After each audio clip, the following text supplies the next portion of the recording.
दोस्तों नमस्कार। मेरे पीछे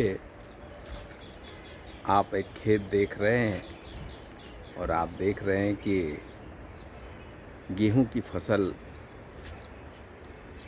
लगभग फल गई है और उसमें बालियों को भी आप देख पा रहे होंगे। तो ये फरवरी मार्च के महीने में हमारे भारत में गेहूं की फसल और चने की फसल आती है। लेकिन दुनिया के दूसरे देशों में इस वक्त क्या हो रहा होगा, वहाँ कौन सी फसलें आ रही होंगी, कैसा मौसम होगा, ये सब बातें अब हमको इंटरनेट के माध्यम से, सोशल मीडिया के माध्यम से पता चलती रहती है।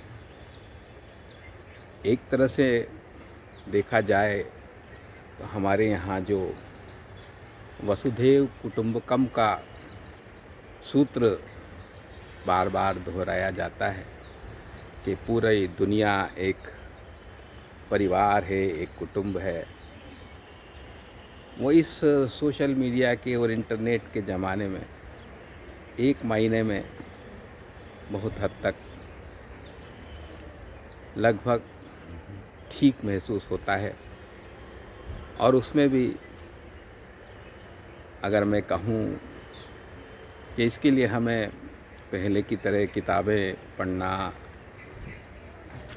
उतना शायद ज़रूरी भी नहीं कि उससे ही जानते थे, लेकिन अब तो हम साक्षात यूट्यूब के माध्यम से, अन्य माध्यमों से साक्षात हम उसका अवलोकन करते हैं। ख़ास तौर से इन दिनों जो हम बात कर रहे हैं कि एक ट्रेवलर घुमंतु जो लोग हैं, जो दुनिया घूमते हैं, ट्रेवलर्स, और अपने व्लॉग बनाते हैं, वीडियो बनाते हैं, उसके माध्यम से हम दुनिया को घर बैठे देख सकते हैं।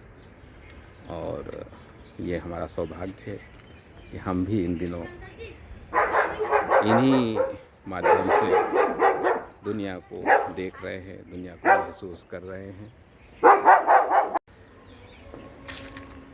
पिछले दिनों हमने कुछ ब्लॉग देखे।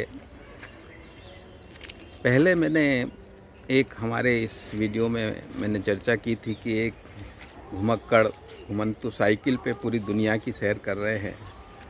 पिछले दिनों हमने एक ऐसे ब्लॉगर के वीडियोस देखे, एक पूरी सीरीज़ देखी जिसमें वे मोटरसाइकिल पर भारत से लंदन तक की सैर कर रहे हैं।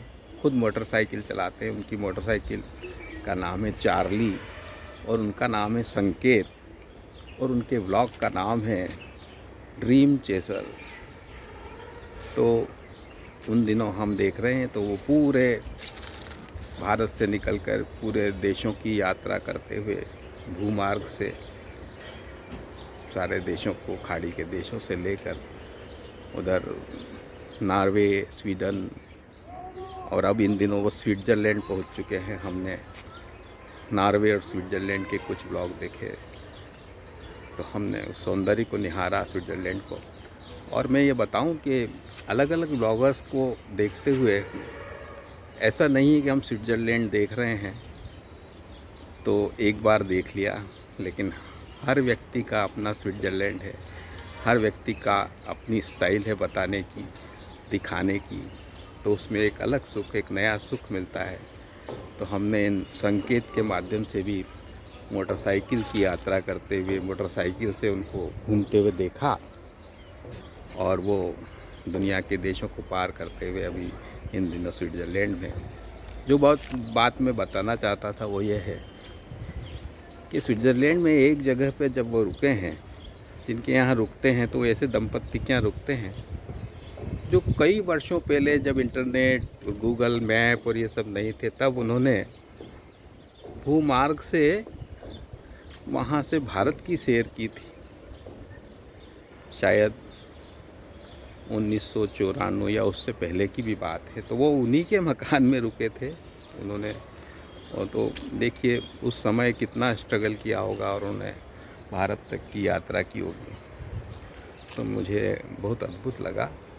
और ये संकेत के वीडियो भी जो मोटरसाइकिल से वो भारत से लंदन तक की सैर कर रहे हैं, वो देखना भी बहुत रोमांचक है, उसको अनुभव करना भी बहुत अद्भुत है।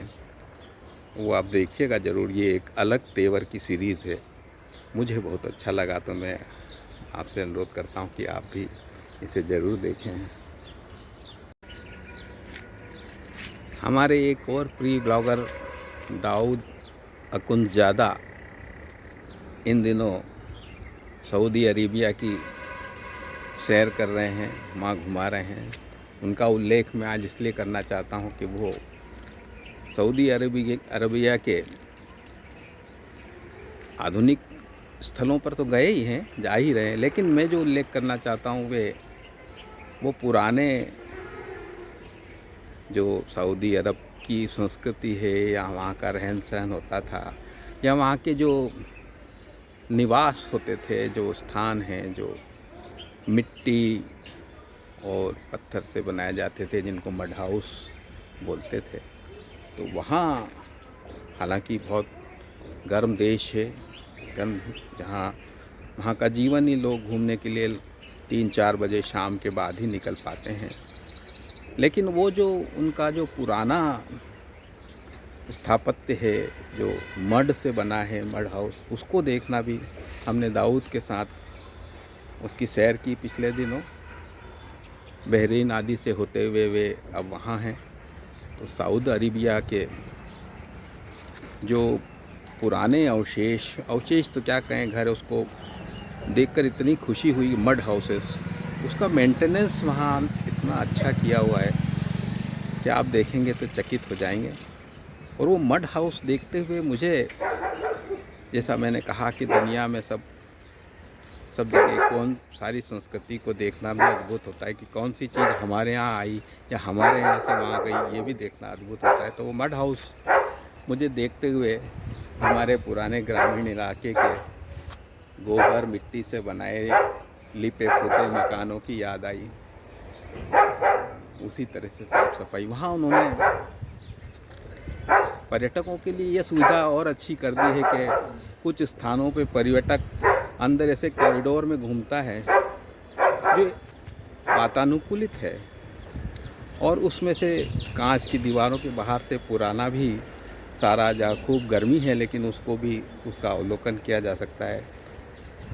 और अंदर डिजिटल भी पुरानी चीज़ें देखने को मिलती है, वो साक्षात बताते हैं उसमें घूमना।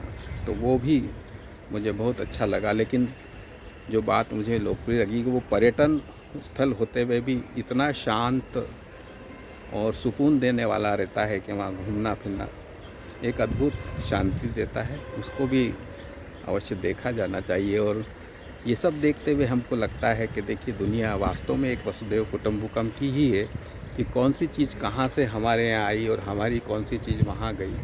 ये सारी देखते हुए लगता है, जैसे चीन के गाँव में भी हमने एक वीडियो देखा था, एक पर्यटक गए थे, वहाँ के गांव देखते हुए भी मुझे उस समय लगा था कि देखो, यहाँ की संस्कृति भी हमारे गांव संस्कृति से कितनी मिलती है, बहुत सी चीज़ें कॉमन हैं। तो वो भी एक अद्भुत चीज़ थी, वो देखते हुए मुझे बहुत अच्छा लगा था।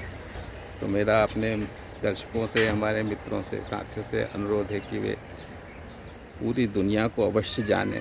इसके माध्यम से भी जाना जा सकता है और देखा जा सकता है कि हम कितना कम जानते हैं, और ये भी नहीं जानते कि मनुष्य जाति एक ही है पूरी, और सारी चीज़ें घुली मिली है। और सचमुच ये, मैं इसको, इन ब्लॉगिंग को, ट्रेवलर्स के ब्लॉगिंग को सचमुच हमारे सूत्रवाद वसुधैव कुटुम्बकम के बिल्कुल नज़दीक पाता हूँ, और ये सच है। तो ज़रूर आप देखिए, बहुत अच्छा लगेगा। आज मैं बस इतना ही कहना चाहता था। आज बहुत सुंदर यहाँ खेतों में देखा जा सकता है। कि आप देख रहे हैं कि गेहूं की फसल आ गई है। अब थोड़े दिनों में ये हरियाली सोने में बदलती जाएगी और मेरे देश की धरती सोना उगले उगले हीरे मोती, मेरे देश की धरती।